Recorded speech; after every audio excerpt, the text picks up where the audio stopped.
से छल मिली ना नवरात्र के फल मिली ना नवरात्र के फल जबले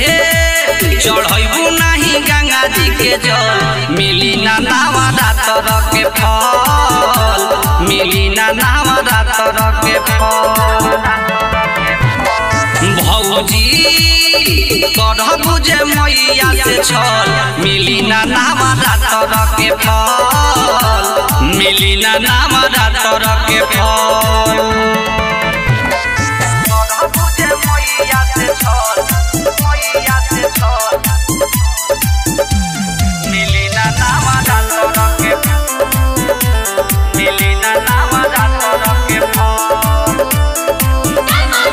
जबले ना माई धीरी जइबू ना चुनरी चढ़इबू मानिल हमर कहल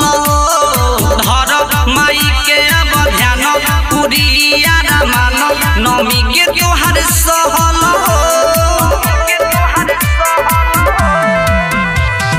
जबले ना माई धीरी जइबू ना चुनरी चढ़इबू मानिल हमर कहल धर माई के अब ध्यान पुरिया मान नमी के तोहर सहल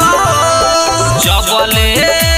चढ़बू नहीं गंगा जी के जल मिली ना नवरात्र के फल मिली ना नवरात्र के फल भौजी करबू जे मैया से छल मिली ना नवरात्र के फल मिली ना नवरात्र के फल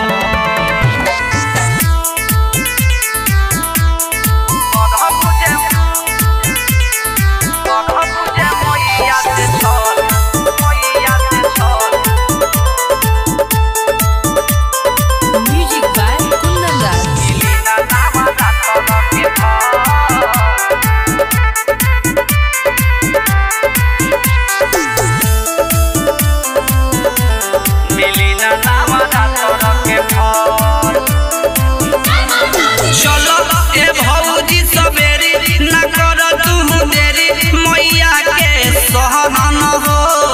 पूरा कदी है तोहर इच्छा ना ली है परीक्षा पूरई है तोहर परन हो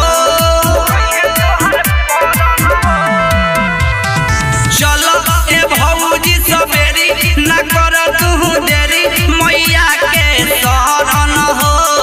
पूरा कदी है तोहर इच्छा ना ली है परीक्षा पूरा होई परन